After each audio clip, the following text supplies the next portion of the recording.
Hello everyone, स्वागत छ सबैलाई सिटिबिटी कम्प्युटर एप्लिकेसन भन्ने सब्जेक्टमा र कोड तपाईले हेर्न सक्नुहुन्छ स्क्रिनमा। र आज हामी युनिट 1 को पार्ट 2 भिडियोमा छौं है। हिजो हामीले पार्ट 1 भिडियोमा के पढाएको थियौं त कम्प्युटर भनेको के हो र कम्प्युटरमा हाम्रो कुन पार्टहरु हुन्छ अर्थात मेजर हामीलाई कुन कम्पोनेन्ट भइसकेपछि हामी कम्प्युटर बनाउन सक्छौं भन्ने कुरा पढाएको थियौं। र सँगसँगै हाम्रो कसरी क्याल्कुलेटरबाट थोरै चेन्जेस गर्दै थोरै कुरा थप्दै हाम्रो कम्प्युटर बन्यो त त्यो सबै कुरा हामीले हेरिसकेका छौं। तर आज हामी एक्चुअली के पढ्ने छौं त नयाँ कम्प्युटर बनाउँदाखेरि के नयाँ टेक्नोलोजीहरु हालियो र पुरानो टेक्नोलोजीको फाइदा के थियो, नयाँ टेक्नोलोजीले त्यसमा के चेन्ज ल्यायो त त्यो सबै कुरा आज हामी पढ्ने छौं है। र नबुझेको कुराहरु चाहिँ कमेन्ट सेक्सनमा सोध्न सक्नुहुन्छ र हाम्रो भिडियो कस्तो लाग्यो त्यहाँ पनि भन्न सक्नुहुन्छ है। र कम्प्युटर एप्लिकेसन सब्जेक्टको मात्र हैन, तपाईहरुले अरु सब्जेक्टको क्वेशनहरु पनि हामीलाई भन्न सक्नुहुन्छ। ठीक छ, ल अब हामी सुरु गरौँ न त। आज हामीले मेनली पढ्ने भनेको first of all generation of computer, त्यसपछि हामीले कम्प्युटरको टाइप्स पनि पढ्ने छौं है, नातिनु होला। ल र जेनेरेसनको बेसिसमा हेर्दाखेरि हाम्रो टोटल 5 वटा जेनेरेसन छ है। सायद धेरैलाई थाहा होला, धेरैलाई थाहा नभएको पनि हुन सक्छ, केही छैन, एकदम इजी छ। फर्स्टमा चाहिँ हाम्रो फर्स्ट जेनेरेसन अफ कम्प्युटर, सेकेन्डमा आउँछ हाम्रो सेकेन्ड जेनेरेसन, यसरी फर्स्ट सेकेन्ड थर्ड गर्दै हाम्रो 5 वटा जेनेरेसन छ। र हामीले इच एन्ड एभ्री जेनेरेसनलाई चाहिँ ठ्याक्कै नम्बर अनुसार दिन्छौं के, first generation, second generation, third र फोर्थ फिफ्थ जेनेरेसन भनेर भन्छौं है। ल सुरुवात हामी फर्स्टबाट गरौँ न त, ताकि हामीलाई सजिलो होस्। हरेक जेनेरेसनमा हाम्रो के कुरा थपिदै आयो त, के कुराको चेन्ज आयो जसले हाम्रो कम्प्युटरलाई पावरफुल बनायो र सस्तो पनि बनायो है। एक त पावरफुल हुन त पहिले पनि गर्ने काम हामी अहिले पनि गर्न सक्छौं, तर थोरै इलेक्ट्रिक कम्पोनेन्ट युज गरेर के, त्यो कुरा हामी बिस्तारै बुझ्दै जाम न त। फर्स्टमा चाहिँ हाम्रो फर्स्ट जेनेरेसन अफ कम्प्युटर, र फर्स्ट जेनेरेसन अफ कम्प्युटरमा हाम्रो भ्याक्युम ट्युबलाई चाहिँ मेजर टेक्नोलोजी मानिएको थियो के। जुन हाम्रो सुरुको जेनेरेसनको कम्प्युटर थियो नि, त्यो कम्प्युटरमा मेन कम्पोनेन्ट नै हाम्रो भ्याक्युम ट्युब थियो के, जुन हेर्ने बेला चाहिँ हाम्रो सिलिन्डर जस्तो थियो, एकदमै ठुलो हुने के, एकदमै बल्की हैन, र ठुलो भएको कारणले एकदम महँगो पर्थ्यो के। अब यसमा हेर्नु न, धेरै कुराहरु युज भएको छ, मेटलहरु, केबलहरु, त्यसकारणले हाम्रो यो एकदमै महँगो पनि थियो के। र सुरुमा हाम्रो यो फर्स्ट जेनेरेसन अफ कम्प्युटर चाहिँ साइन्टिफिक क्याल्कुलेसनको लागि मात्रै युज हुन्थ्यो है। हाम्रो नर्मल मान्छेले किन्न सक्दैन थियो। त्यति बेला नर्मल मान्छेले कम्प्युटरको कुनै निड पनि थिएन नि, म्युजिकहरु गीतको लागि कम्प्युटर बनाएकै थिएन। कम्प्युटर हाम्रो क्याल्कुलेसन गर्ने मात्र मेसिन थियो के। त्यसकारण हाम्रो साइन्टिफिक रिसर्च र हाम्रो कन्ट्रीहरुको डाटाहरु पपुलेसनहरु सेन्ससको लागि चाहिँ राखिने गर्दथ्यो। एक्जाम्पलमा चाहिँ हाम्रो इन्याक, इट्स्याक, इडब्याक, युनिब्याक, यसमध्ये हामीले धेरै कम्प्युटरहरु पहिले पढिसकेका छौं। र मैले क्लास 11 को हिस्ट्री अफ कम्प्युटरमा यो सबै पढाएको छु, त्यहाँ गएर चाहिँ हेर्न सक्नुहुन्छ है, यदि डिटेलमा चाहिन्छ भनेदेखि। अब हामी बुझौँ कि एडभान्टेज के भयो त, फर्स्ट जेनेरेसनको कम्प्युटर हामीलाई हुने फाइदा के थियो त।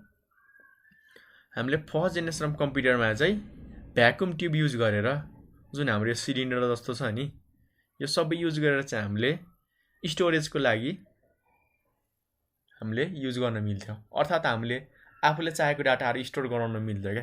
तर जुन हाम्रो फर्स्ट जेनेरेसन अफ भन्दा अगाडिको कम्प्युटर, हाम्रो क्याल्कुलेटरहरु, पास्कालिनहरु हैन, त्यो सबैमा हाम्रो स्टोरेजको क्यापेसिटी थिएन के, जेस क्याल्कुलेसन गर्ने, रिजल्ट हेर्ने। तर यसमा चाहिँ हाम्रो स्टोरेजको पनि व्यवस्था थियो है। र स्टोरेजको लागि हामीले भ्याक्युम ट्युब युज गरेको थियौं। र हाम्रो यो फर्स्ट जेनेरेसन अफ कम्प्युटरले हाम्रो मिली सेकेन्डमा क्याल्कुलेट गर्थ्यो के, कति त मिली सेकेन्डमा भयो।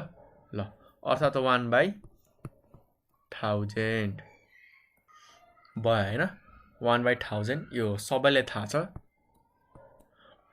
र हाम्रो एडभान्टेज भन्दा बढी डिसएडभान्टेज थियो है यो फर्स्ट जेनेरेसन अफ कम्प्युटरमा। फर्स्ट हाम्रो बेफाइदा भनेको साइजमा एकदमै धेरै ठुलो हुने र एकदमै भारी हुने के लगभग 30 टन थियो। अब टनलाई केजीमा क्याल्कुलेट गर्न सक्नुहुन्छ, ठुलो कुरा होइन यो। ल फेरि क्विन्टल पनि होइन है, टन भनेर भनेको छ नि, फेरि 100 केजी लिने होइन। ल यसो गर्नु न त, 30 टन भनेको हाम्रो कति क्विन्टल र कति केजी हुन्छ त कन्भर्ट गरेर हामीले म्यासेज गर्नु त। म्यासेज भन्नाले कमेन्ट गर्नु न, हेरौँ न त हाम्रो स्टुडेन्ट पनि साइन्समा ट्यालेन्ट छन् कि छैनन्, भयो होइन। र हाम्रो ठुलो साइज भएको र भारी भएको कारणले के बेफाइदा थियो भन्दाखेरि एक ठाउँदेखि अर्को ठाउँ लान नसकिने के, एकदमै गाह्रो हुने।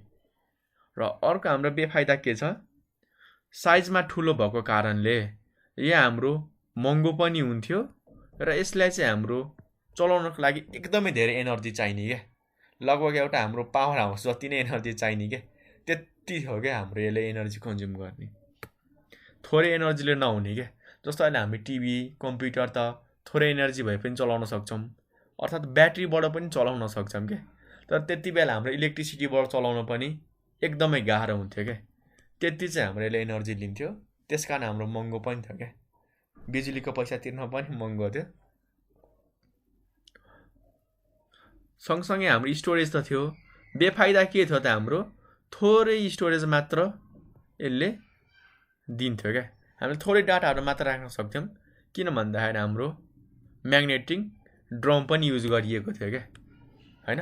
म्याग्नेटिक ड्रम पनि युज भएको कारणले हामीसँग थोरै स्टोरेजको चाहिँ फिचर थियो।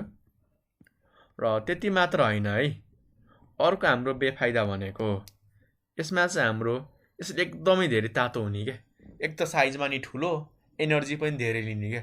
सँगसँगै यो चल्न थालेपछि यति धेरै हिट हुन्थ्यो नि, त्यो रुममा छिरै नसकिने क्या, एकदमै गर्मी हुने क्या।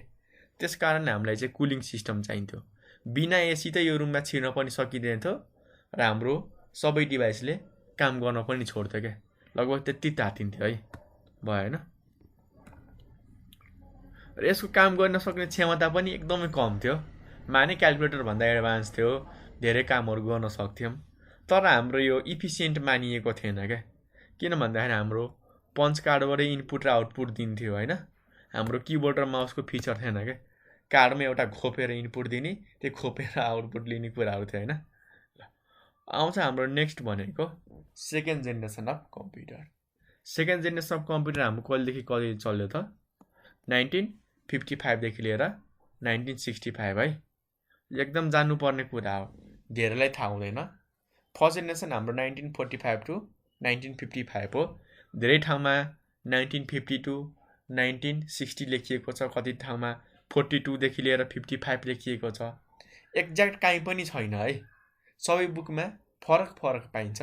तर यति कुरा छ, यदि बेस 45 लाई मानिएको छ भनेदेखि 10-10 को डिफ्रेन्समा छ, 42 लाई मानेको छ भनेदेखि पनि 10-10 कै डिफ्रेन्समा छ, 50 लाई बेस मानेर स्टार्ट गरिएको छ भनेदेखि 50 60 70 10 लाई बेस मान्दै गएको छ है। अब बुकमा डिपेन्ड हुन्छ, अहिले डेट याद नगर्दा पनि हुन्छ। ल भयो होइन। सेकेन्ड जेनेरेसनमा हाम्रो मेन के कुरामा इम्प्रुभमेन्ट गरियो भन्दाखेरि ट्रान्जिस्टरहरू युज गरियो क्या, होइन। सेकेन्ड जेनेरेसन कम्प्युटरमा भ्याकुम ट्युबका ठाउँमा ट्रान्जिस्टर युज गरियो। फाइदा के भयो त, ट्रान्जिस्टर हाम्रो साइजमा पनि सानो थियो भ्याकुम ट्युबभन्दा। तल हेर नै हाम्रो यो 1 इन्ची 2 इन्ची 1 बिताको पनि हुँदैन क्या, एकदम सानो सानो हुन्छ। अब यो सानो युज गर्यो भनेदेखि के हुने भयो त, हाम्रो स्पेस बच्ने भयो क्या। कसरी स्पेस बच्छ त, अब यहाँ हेर नि, यो हाम्रो जुन भ्याकुम ट्युब छ नि, यसले त अब सिलिन्डर जति ठाउँ लिन्छ, यसलाई धेरै ठाउँ चाहिन्छ होइन। तर हाम्रो जुन तल छ नि हाम्रो यो सेकेन्ड जेनेरेसन अफ कम्प्युटर, यसमा हाम्रो ट्रान्जिस्टर युज भएको थियो क्या, जसले गर्दाखेरि हाम्रो थोरै मात्र यसले स्पेस लिने भयो है। अब हेर, एक त यसले थोरै स्पेस लिन्थ्यो, सँगसँगै हाम्रो साइजमा नि सानो भएको कारणले फास्ट पनि थियो र सस्तो पनि थियो है। हेर त कति फाइदा भयो। ट्रान्जिस्टर एक त हाम्रो साइजमा पनि सानो, जसले गर्दाखेरि कम्प्युटरको साइज पनि घट्यो, सानो हुँदाखेरि फास्ट काम पनि गर्ने बनाइयौँ। र त्यति मात्र होइन, अब यसमा बनाउनको लागि थोरै हाम्रो युज हुनु हो नि त मेटलहरू, अर्थात् धेरै कम्पोनेन्टहरू छन्। त्यस कारणले हाम्रो यो सस्तो पनि हुने भयो क्या। तर हाम्रो यसमा चाहिँ पञ्च कार्ड चाहिँ अहिले इनपुट आउटपुटको लागि युज नै भइरहेको थियो है। सेकेन्ड जेनेरेसनसम्म हाम्रो पञ्च कार्ड नै युज भएको थियो। यसमा हाम्रो अझ पनि किबोर्ड र माउस आएको थिएन। ल एक्जाम्पलमा हाम्रो IBM 7030, हनीवेल 400, CDC 1604, CDC 3600, युनिभ्याक 1108 यो सबै कम्प्युटरको नाम हो है। यी हाम्रो डिफ्रेन्ट टाइपको ट्रान्जिस्टरहरू छन्, हेर्न सक्नुहुन्छ। सेप र साइजमा फरक फरक हुन्छन्, तर सबैले गर्ने काम हाम्रो सेम नै हो है। अर्को छ हाम्रो एडभान्टेज। अब हेरौँ न त सेकेन्ड जेनेरेसनमा हामीलाई के फाइदा भयो त। फर्स्ट भन्दा के कुरा इम्प्रुभमेन्ट गरियो त। सबसे फर्स्टमा हाम्रो हुने फाइदा भनेको साइज हाम्रो एकदमै घटेर गयो क्या, हैन। साइज हाम्रो एकदमै घटेर गयो, किन भन्दाखेरि ट्रान्जिस्टरको साइज सानो थियो। र यसले मात्र होइन क्या, एउटा ट्रान्जिस्टरले हाम्रो लगभग धेरैवटा भ्याकुम ट्युब बराबर काम गर्थ्यो क्या। जस्तै एउटा ट्रान्जिस्टर युज गरियो भनेदेखि लगभग कति 100 छ समथिङ, मैले ठ्याक्क एक्ज्याक्ट भ्यालु बिर्सेँ, भ्यालु याद पनि गर्नु पर्दैन। किन भन्दाखेरि यो एउटा ट्रान्जिस्टर 100वटाको लागि काम गर्न सक्ला, यो 200को लागि, कुनैले 50को लागि मात्र गर्ला। त्यो याद गरेर भयो त सबै भएन नि। यति बुझ्नुपर्छ कि एक त ट्रान्जिस्टर हाम्रो साइजमा पनि सानो भयो, सँगसँगै एउटा ट्रान्जिस्टरले एकभन्दा बढी भ्याकुम ट्युबले गर्ने काम गर्न सक्छ क्या, हैन। यसरी चाहिँ हामीले अब थोरै ठाउँ मात्र लिने भयो नि त कम्प्युटरमा। त्यसकारण हाम्रो कम्प्युटरको साइज चाहिँ घट्यो है। र अर्को फाइदा के भयो त, हाम्रो साइज घटेपछि हैन इलेक्ट्रिसिटी कन्ज्युम गर्ने हाम्रो कम्पोनेन्ट घटेपछि हाम्रो के हुने भयो त, इलेक्ट्रिसिटी सेभिङ हुने भयो क्या। अब यसमा 50-100वटा भ्याकुम ट्युबलाई दिने एनर्जी हामी एउटा ट्रान्जिस्टरलाई मात्र दिन्छौँ, जुन सानो छ क्या। एनालग तरिकामा बुझ्दा हुन्छ कि 50 जनालाई खाना दिइरहेको थियौँ, अब 1 जनाले मात्र दिन्छौँ क्या। अर्थात् हामीले 50वटा भ्याकुम ट्युबलाई खाना इलेक्ट्रिसिटी दिइरहेको थियौँ, अब हामी एउटालाई मात्र दिन्छौँ। यसरी हाम्रो इनर्जी सेभिङ हुन्छ र हाम्रो यसले हिट पनि थोरै जेनेरेट गर्छ, सस्तो पनि हुन जान्छ, हैन। हाम्रो पञ्च कार्ड नै इनपुटको लागि युज गरिन्थ्यो। फाइदा के भयो त, इनपुट दिन मिल्यो नि त, फाइदा भयो कि भएन, भइहाल्यो नि, सस्तो पर्यो, हैन। र स्पिडमा हाम्रो थोरै अझ इम्प्रुभमेन्ट भयो। यसमा हाम्रो माइक्रो सेकेन्डमा क्यालकुलेसन हुन्थ्यो, अघि मिली सेकेन्ड थियो 1/10 को पावर 3, अहिले हाम्रो माइक्रो सेकेन्ड 1/10 को पावर 6, हैन। अब यसलाई डिभाइड गरेर हेर्न सक्नुहुन्छ कति भ्यालुमा आउँछ। हुन त ठुलो कुरो होइन, 10 को पावर 3 डिभाइड गर्ने भनेको 0.001 हो है, हैन। 10 को पावर 6 भनेको 0.5वटा 0 अनि 1 त हो नि। ल हेर्न सक्नुहुन्छ। अब हामी थोरै बुझौँ कि अझ पनि यसमा बेफाइदा थियो है। के बेफाइदा थियो त, माने हाम्रो यो सेकेन्ड जेनेरेसन कम्प्युटरले थोरै मात्र हिट जेनेरेट गर्थ्यो, हैन। फर्स्ट जेनेरेसनभन्दा कमै तात्थ्यो, त्यही पनि हामीलाई कुलिङ सिस्टम चाहिएको थियो क्या। यो पनि तातेर काम गर्न नसकिने थियो क्या, माने कम तातिन्छ, तर पनि यसमा हामीले कुलिङ गर्नै पर्थ्यो है। सँगसँगै हामीले यसलाई चाहिँ कन्स्ट्यान्ट मेन्टेनेन्स गर्नु पर्छ क्या। यस्तो होइन कि अहिले बनायो 3-4 वर्ष टिक्यो। अहिलेको कम्प्युटर जस्तो होइन नि, पहिले त हाम्रो टाइम टु टाइम, कहिले त दिनमै 2-3 चोटि बिग्रिने, कहिले महिनामा एकदम बिग्रिरहन्थ्यो क्या। हामीलाई चाहिँ एकदम कन्टिन्युअस हाम्रो यसलाई चाहिँ मेन्टेनेन्स एकदमै धेरै चाहिन्थ्यो। र सबैभन्दा बेफाइदाको कुरा के थियो, we can't use for personal use. अझसम्म पनि हाम्रो यो पर्सनल मान्छेले युज गर्न सकिरहेको थिएन। त्यही ठुल्ठुलो कम्पनीहरूले, सरकारी कार्यालयहरूले, होइन, त्यस्तोले मात्र युज गरिरहेको थियो है। हाम्रो नर्मल पर्सनल मान्छेले आफ्नो पर्सनल युजको लागि चाहिँ युज गर्न पाइरहेको थिएन। त्यसपछि हाम्रो ड्रास्टिक चेन्ज आयो, थर्ड जेनेरेसन कम्प्युटर आयो है। हेर, थर्ड जेनेरेसन हाम्रो कहिलेदेखि कहिले भयो त, 1965देखि लिएर हाम्रो 1975सम्म। थर्ड जेनेरेसन अफ कम्प्युटरमा हाम्रो के कुरामा इम्प्रुभमेन्ट भयो त, हाम्रो नयाँ एउटा इलेक्ट्रोनिक कम्पोनेन्टको डिजाइन गरियो जसको नाम आइसी थियो है। हेर्नु, फर्स्टमा भ्याकुम ट्युब थियो, ठुलो साइजको थियो, एनर्जी पनि धेरै लिने। सेकेन्डमा आयो हाम्रो ट्रान्जिस्टर। ट्रान्जिस्टर साइजमा सानो थियो र एउटा ट्रान्जिस्टरले लगभग कति सयवटा भ्याकुम ट्युब जतिको काम गर्न सक्थ्यो है। थर्ड जेनेरेसनमा अझ त्योभन्दा नि पावरफुल हाम्रो इलेक्ट्रिक कम्पोनेन्ट आयो, जसलाई हामी आइसी भन्छौँ। र आइसीले हाम्रो कम्प्युटरको साइज घटाउन एकदमै धेरै हेल्प गर्यो। किन भन्दाखेरि यो एउटा जुन हाम्रो तल आइसी छ नि, अब डिफ्रेन्ट टाइपको आइसी हुन्छन्, डिफ्रेन्ट साइजको आइसी हुन्छन्। यो सबै आइसीले के गर्यो त हाम्रो एउटा आइसीले कति सय कति हजार त ठ्याक्कै भन्न मिल्दैन, 1000भन्दा थोरै बढी छ, 1100 जति छ। कुनैले हाम्रो 500 200 होला, डजन्ट म्याटर नम्बर भनेको। यति बुझौँ कि एउटा आइसीले कति सयवटा गर्ने ट्रान्जिस्टरले काम गरिदिन्छ क्या। भनेपछि अब हाम्रो यो 100वटा माथिको जुनै हाम्रो यो 100वटा ट्रान्जिस्टरको 200वटा 400 500वटा ट्रान्जिस्टरले गर्ने काम हाम्रो एउटा आइसीले गरिदिनु भयो क्या। हेर त, जसरी हामी जेनेरेसन तलतिर आइरहेछौँ, फर्स्ट सेकेन्ड थर्ड हुँदै हाम्रो कम्प्युटरको साइज पनि घटिरहेछ, कम्प्युटर फास्ट पनि भइरहेछ, सँगसँगै हाम्रो कम्प्युटर सस्तो पनि हुँदै गइरहेछ है। एक्जाम्पलमा हाम्रो PDP-8, PDP-11, ICL 2900, IBM 360, IBM 370, यो सबै हाम्रो थर्ड जेनेरेसन अफ कम्प्युटर थियो। अब हामी हेरौँ एडभान्टेजहरू। थर्ड जेनेरेसनमा हाम्रो एकदमै धेरै एडभान्टेज थियो है, डिसएडभान्टेज थोरै थियो। अब हरेक कुराको डिसएडभान्टेज हुन्छ। हेरौँ न, पहिले एडभान्टेज हेरौँ। कतिपय कुराहरू नेग्लेक्ट पनि गर्न सकिन्छ डिसएडभान्टेजका। फर्स्ट एडभान्टेज चाहिँ हाम्रो सस्तो पर्यो है। अब सेकेन्ड जेनेरेसन हाम्रो एकदमै महँगो थियो, कम्पनीहरूले मात्र एफोर्ड गर्न सक्थ्यो।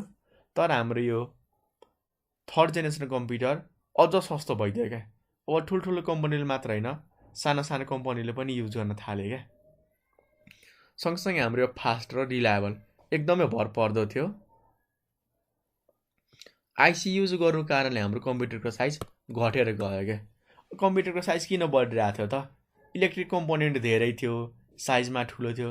बिस्तारै हाम्रो इलेक्ट्रोनिक कम्पोनेन्टको नम्बर घट्दै गयो, थोरै युज गरे नि काम गर्न सक्ने भयो होइन, साइज पनि घट्दै आयो। अर्को हाम्रो बेफाइदा छ, यसमा हाम्रो स्टोरेज क्यापेसिटी एकदमै धेरै बढेर आयो क्या।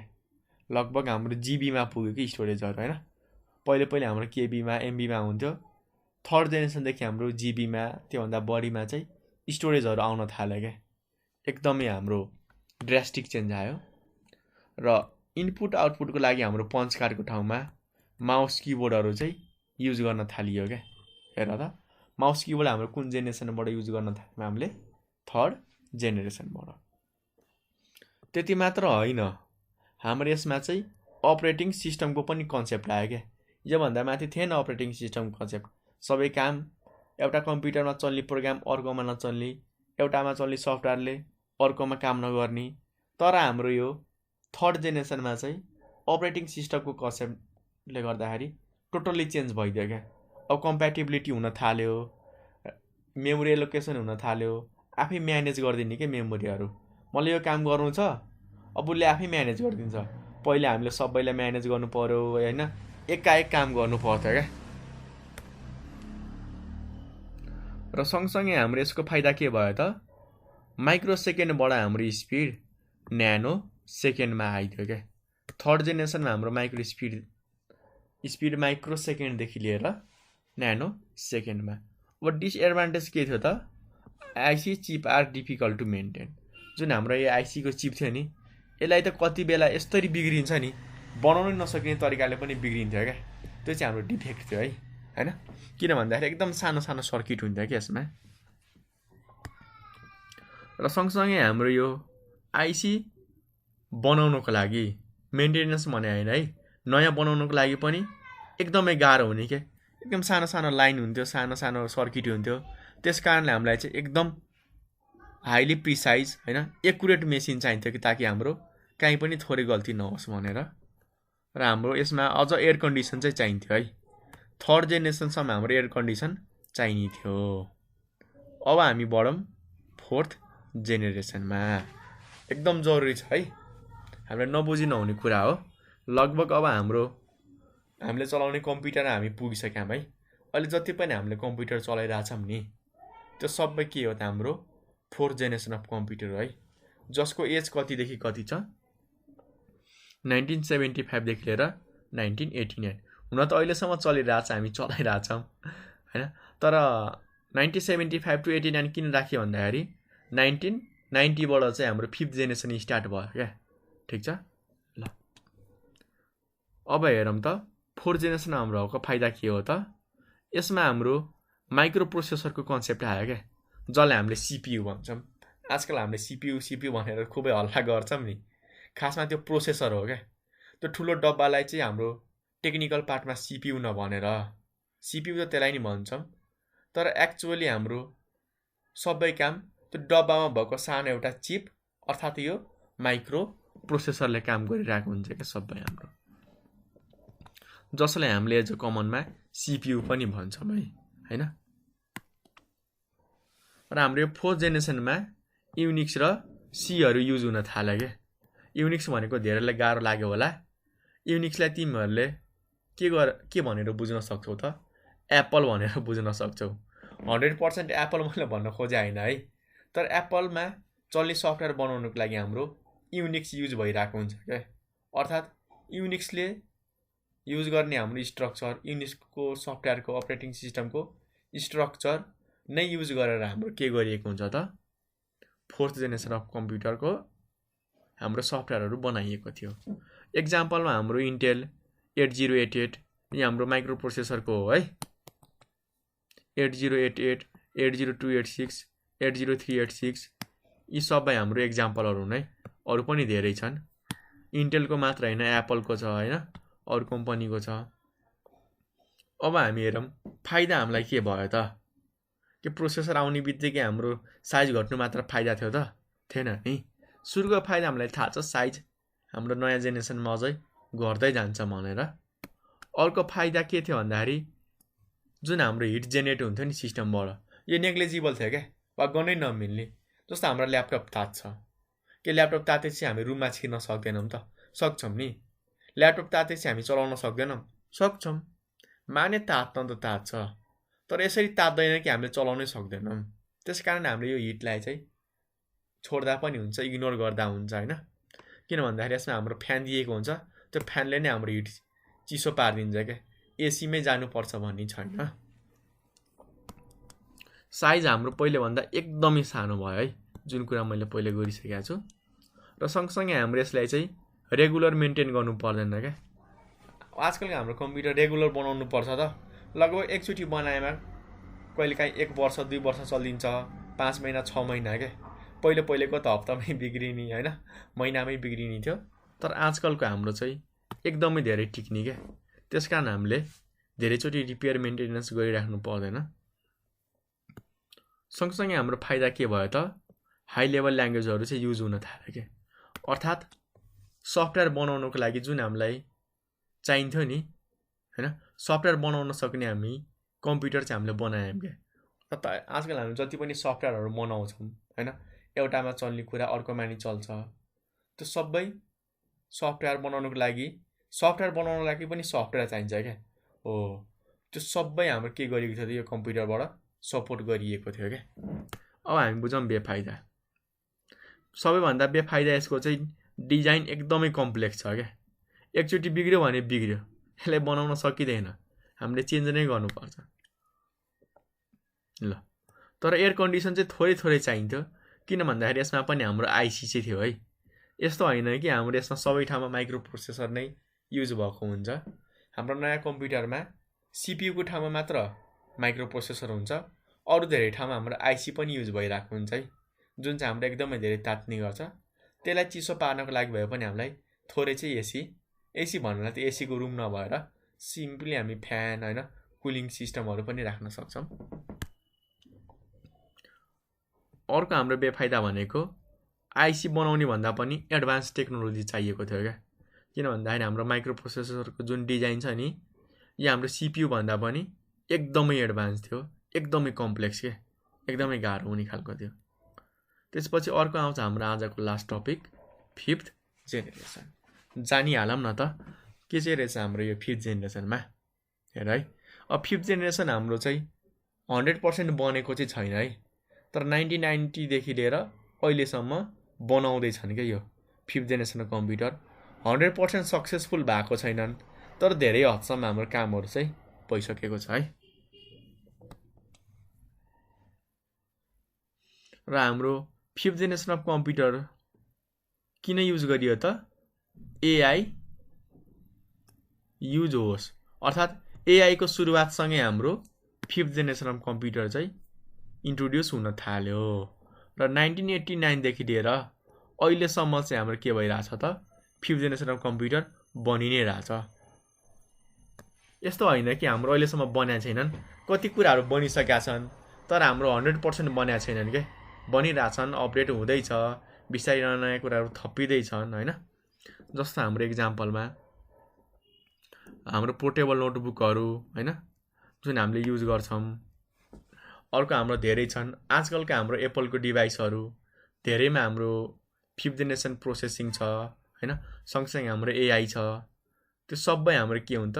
5th जेनेरेसन अफ कम्प्युटर हुन् है, जसमा चाहिँ हाम्रो युएलएसआई टेक्नोलोजी युज भएको थियो है।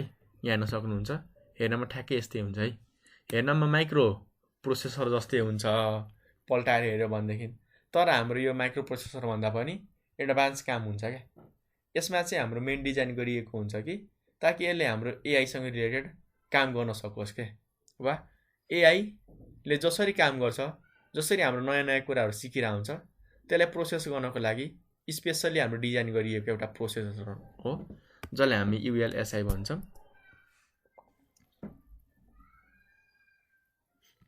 एक्जाम्पलमा हाम्रो आइबिएमको नोटबुकहरू, पेन्टिएमको पिसी, डिएल कोर, क्वाड कोर, सन वर्क स्टेसन, अहिले जति पनि यी सबै हाम्रो चलेको छ नि हो, क्वाड कोर, अक्टा कोरहरू, ती सबै हाम्रो के हुन् त? 5th जेनेरेसन अफ कम्प्युटर हुन् है। अब एडभान्टेज हामी हेरौँ न, के फाइदा हुने भयो त? फर्स्ट फाइदा भनेको हाम्रो यो एकदमै फास्ट काम गर्ने खालको छ। सँगसँगै हाम्रो अर्को फाइदा भनेको यसमा सबैको साइज फरक फरक होइन, युनिक हुन्छन् के। यस्तो होइन कि हाम्रो 5th जेनेरेसनमा साइज एकदमै घट्यो, घट्ने भनेको हाम्रो 4thसम्म घटिसकेको थियो, जति घट्नु छ 4thसम्म घट्यो क्या। 5thमा हाम्रो साइजले म्याटर गरेन क्या। कुनै मान्छेलाई ठुलो साइज भएको मनपर्ने होइन, कसैलाई ठुलो स्क्रिन भएको ल्यापटप मनपर्छ, कसैलाई सानो भएको, कसैलाई मोबाइल मनपर्छ होइन, फरक मनपर्छ हाम्रो। त्यस कारणले हाम्रो 5th जेनेरेसनको साइज सानो भयो भनेर भन्न मिल्दैन क्या। यसमा चाहिँ हाम्रो मान्छेको चोइसमा डिपेन्ड हुने भयो क्या, कसलाई ठुलो चाहिएको छ, कसलाई सानो चाहिएको छ। र यो कम्प्युटरले हाम्रो चाहिँ युजर फ्रेन्डली इन्टरफेसहरू प्रोभाइड गर्ने भयो क्या। सँगसँगै हाम्रो मल्टिमिडियाको फिचरहरू पनि थियो। पहिले जस्तो हामीले यहाँनिर टाइपमा त गइराख्नु परेन, हामी स्क्रिनमा टच गरेर छुन सक्छौँ, पिक्चरबाट कन्ट्रोल गर्न सक्छौँ, जोयस्टिक माउसबाट कन्ट्रोल गर्न सक्छौँ होइन, जुन हाम्रो लागि एकदमै फाइदाको कुरो थियो। अर्को चाहिँ हाम्रो डिसएडभान्टेज, बेफाइदा के भयो त? यसमा चाहिँ हाम्रो लो लेभल ल्याङ्ग्वेज चाहिँ चाहिने भयो क्या। यो लो लेभल ल्याङ्ग्वेज र हाई लेभल ल्याङ्ग्वेज जान्न मन लागेमा के हो त होइन। अघि हामीले 3rd जेनेरेसनमा हाई लेभलको कुरा गऱ्यौँ, यहाँ हामीले लो लेभलका के हो भन्ने बुझ्न मन लागेमा चाहिँ तलको हाम्रो कमेन्ट सेक्सनमा कमेन्ट गर्न सक्नुहुन्छ होइन। र अर्को बेफाइदाको कुरा के हो त? यसले चाहिँ हाम्रो मान्छेको दिमाग डम बनाइदिने क्या। एकदमै आजकल हुन्छ नि त, मान्छेहरूले केही आएन गुगल गर भनिदिन्छ, केही आएन ए कम्प्युटर छँदैछ गरिदिइहाल्छ भनेर सोध्छ होइन। त्यस कारण आजकल हाम्रो यो 5th जेनेरेसनको इन्टेलिजेन्ट डिभाइसले गर्दाखेरि मान्छे अल्छी भएको छन्, मान्छेको दिमागले पहिले जस्तो काम गर्दैन। काम त गर्छ तर मान्छेहरूले गराउन चाहँदैनन् क्या, आफ्नो दिमागबाट गल्ती हुने हो कि भनेर, कति अल्छी भएर, कतिलाई ए हुन्छ भनेर होइन। बुझ्नु भयो नि मैले भन्न खोजेको कुराहरू। ल आजको लागि हामी यति नै गर्छौँ है। हाम्रो यो टाइप अफ कम्प्युटर चाहिँ आज हाम्रो भ्याएन, नेक्स्ट डे चाहिँ हामी टाइप अफ कम्प्युटर पढ्नेछौँ है। र नबुझेको कुराहरू चाहिँ सोध्न सक्नुहुन्छ। यति भन्दै मैले चाहिँ आजको लागि बिदा मागेँ। र भिडियो हेरिदिनु भयो यसको लागि मनैदेखि धन्यवाद छ। र हामीलाई सपोर्ट गर्नको लागि तपाईँहरूले के गर्न सक्नुहुन्छ, आफूले जानेको कुराहरू न्यू जेनेरेसनलाई दिन सक्नुहुन्छ है। हामीलाई पर्सनली कसैलाई सपोर्ट चाहिएको छैन, हामीले आफ्नो लागि काम गरेको होइन है, आफ्नो लागि भिडियो बनाएको होइन। हामीले चाहिँ आफूले जानेको कुराहरू न्यू जेनेरेसनले चाहिँ पाओस्, वा हामीले जति मेहनत गरेर पढ्यौँ त्यो कुरा चाहिँ थोरै टाइममा क्वालिटीवाला चाहिँ न्यू जेनेरेसनले पाओस् त्यसको लागि हामीले गर्दैछौँ है। सिमिलरली तपाईँहरूले पनि त्यस्तै गर्नु होला है हैन। मानौँला तपाईँहरूले इन्जिनियरिङको भिडियो बनाउन सक्नुहुन्न, तर 8 को 9 को 10 को 7 6 5 त्यतिको त बनाउन सक्नुहुन्छ नि। हो, त्यो लेभलको त्यो क्लासको भिडियो बनाएर हामीलाई हेल्प गर्न सक्नुहुन्छ। र एउटा रिक्वेस्ट छ सानो, च्यानल लाइक र सब्सक्राइब र सेयर पनि गरिदिनु होला। हुन त भन्न नरमाइलो लाग्छ, तर हामीलाई सपोर्ट त गर्नु पर्यो नि त तपाईँहरूले। ठिक छ, म चाहिँ आजको लागि गएँ है।